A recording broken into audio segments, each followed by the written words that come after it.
आज हम आपको दिखाएंगे कैसे एक हिंदू आचार्य का प्रचार सुनकर मसीह विरोधियों ने सचमुच प्रभु यीशु मसीह से माफ़ी मांगी। जब आप उस प्रचार को सुनोगे तो प्रभु यीशु मसीह आप सभी से बातचीत करेंगे, इसलिए आप सभी उस प्रचार को पूरा जरूर सुने। आप सभी उस प्रचार को सुन सकते हैं। पापियों को तो दंड देना चाहिए, पापियों को नाश करना चाहिए।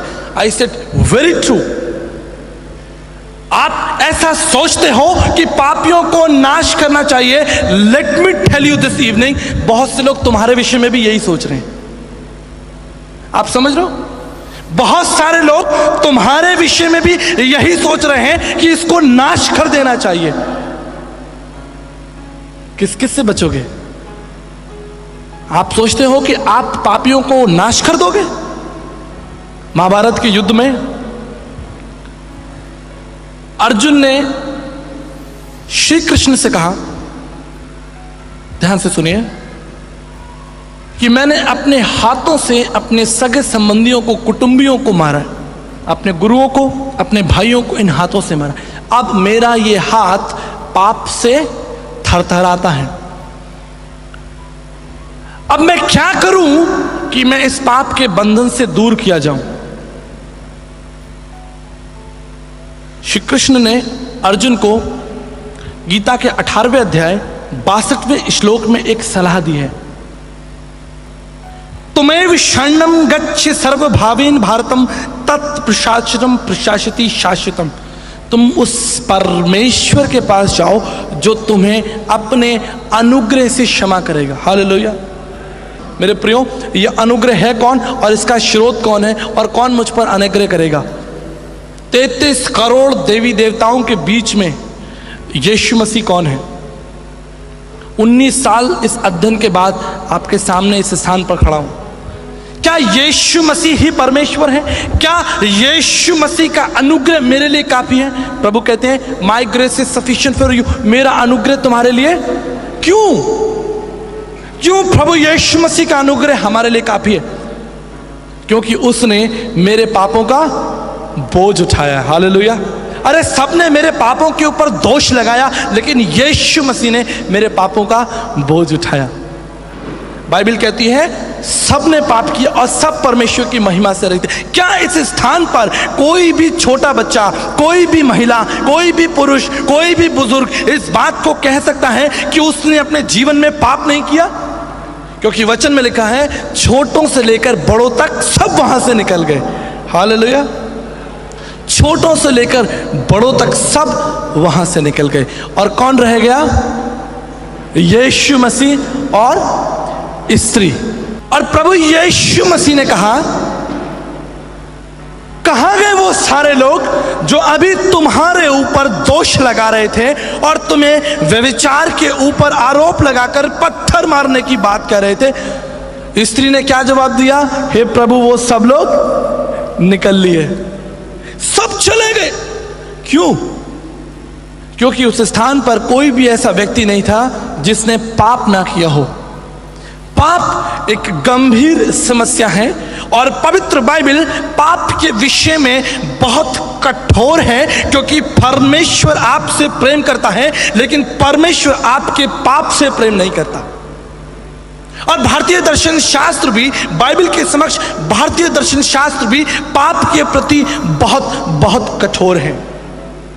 श्री भागवत में संत डोंगरे जी महाराज ने लिखा है कि मनुष्य पापी है और उसने मन, वचन और कर्म से पाप किया है। कोई भी व्यक्ति, नर, नारी, बालक, कोई भी इस बात को कह नहीं सकता कि उसने पाप नहीं किया।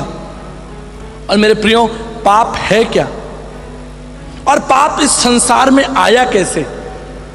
और पाप की इस भयानक स्थिति से हम सब लोग ग्रसित हैं क्यों? आज की इस शाम इस गंभीर मुद्दे पर हम बातचीत करेंगे। भारतीय दर्शन शास्त्र के वैष्णव ब्राह्मण प्रार्थना मंत्र को लिखने वाले हमारे आर्य समाज के दार्शनिक तत्वदर्शी लोग लिखते हैं, पापम पापात्मा पाप कर्मा पाप सुमा त्राहिमाम पुंडरक्षाम सर्व पाप हरे हरे। पापम पापात्मा पाप कर्मा पाप संभव त्वाहिमाम पुंडरक्षाम सर्व पाप हरे हरे। हे प्रभु, हमने पाप किया है, हमारी उत्पत्ति पाप से हुई है, हम पाप कर रहे हैं और भविष्य में भी पाप करते रहेंगे। त्राहिमाम पुंडरक्षाम सर्व पाप हरे हरे। हे परमेश्वर, हमारे पापों से हमारी रक्षा करिए, हमारे पापों से हमारी रक्षा कीजिए। संत पौलुस कहते हैं कि सबसे बड़ा पापी मैं हूं, लेकिन पता है आपको, आदरणीय तुलसीदास जी, भारत के महान कवियों में उनका नाम, वो लिखते हैं, तुलसी या जग आय के कौन भयो समरथ, तुलसी या जग आय के कौन भयो समरथ, खंचन पे कुचन खिन ना पसारो हाथ। कौन हुआ जिसने पाप नहीं किया? कोई कह सकता है कि मैंने अपने जीवन में पाप नहीं किया? ग्रंथ साहिब में आदरणीय गुरु नानक साहब लिखते हैं, हूं पापी पतित परम पाखंडी, तू निर्मल निरंकारी। हालेलुया। इसलिए में कोई शब्दों की त्रुटि हुई हो तो आप कृपालु हैं, दयालु हैं, दास को बार बार क्षमा कीजिए। मैं तो आप सबके चरणों की पांव की धूल हूं, मेरे शब्दों की त्रुटि आप जरूर क्षमा करेंगे, ऐसा मुझे आप सब पर पूरा पूरा भरोसा है। आप सभी इस वीडियो को भी छोड़ के ना जाए, आप सभी इस वीडियो को जरूर देखें। जैसा कि आपने वीडियो में देखा कैसे हिंदू आचार्य का प्रचार सुनकर मसीह विरोधियों ने प्रभु यीशु मसीह से माफ़ी मांगी। आप सभी को हम बताना चाहते हैं, प्रभु यीशु मसीह का वचन कहता है अंत के समय में ऐसा होगा कि हर एक घुटना प्रभु यीशु मसीह के सामने झुकेगा और हर एक जीभ अंगीकार करेगी कि हमारा यीशु मसीह प्रभु है। इसलिए आप सभी विश्वास कीजिए कि आने वाले दिनों में जितने भी मसीह विरोधी हैं, जो कि आज प्रभु यीशु मसीह के नाम की बदनामी करते हैं और ईसाई लोगों पर झूठे आरोप लगा कर उन्हें जेलों में गिरफ्तार करते हैं, आप सभी विश्वास कीजिए कि आने वाले दिनों में वो भी प्रभु यीशु मसीह के नाम का प्रचार करेंगे, क्योंकि प्रभु यीशु मसीह का वायदा है। हमारा प्रभु यीशु मसीह कभी ना बदलने वाला परमेश्वर है। जिस परमेश्वर ने पौलुस के कठोर मन को बदला था, वही प्रभु यीशु मसीह आज जितने भी मसीह विरोधी हैं उन सभी के मनों को भी बदलेगा, क्योंकि प्रभु यीशु मसीह का वचन कहता है जो मनुष्य से नहीं हो सकता वो प्रभु यीशु मसीह से हो सकता है, क्योंकि प्रभु यीशु मसीह से सब कुछ हो सकता है। और प्रभु यीशु मसीह का वचन कहता है ये ना तो बल से होगा ना शक्ति से होगा, लेकिन परमेश्वर की आत्मा के द्वारा होगा। और प्रभु यीशु मसीह का वचन कहता है तुम अपने बैरियों से प्रेम करो और सताने वालों के लिए प्रार्थना करो। इसलिए आप सभी लगातार प्रार्थना करें मसीह विरोधियों के लिए कि वो भी आने वाले दिनों में यीशु मसीह को अपना उद्धार करता स्वीकार कर सके। आप इस वीडियो को एक लाइक करें, आप सभी हमारे यूट्यूब चैनल को सब्सक्राइब कर ले। क्या पता एक प्रभु यीशु मसीह का वचन आपकी पूरी जिंदगी को बदल दे।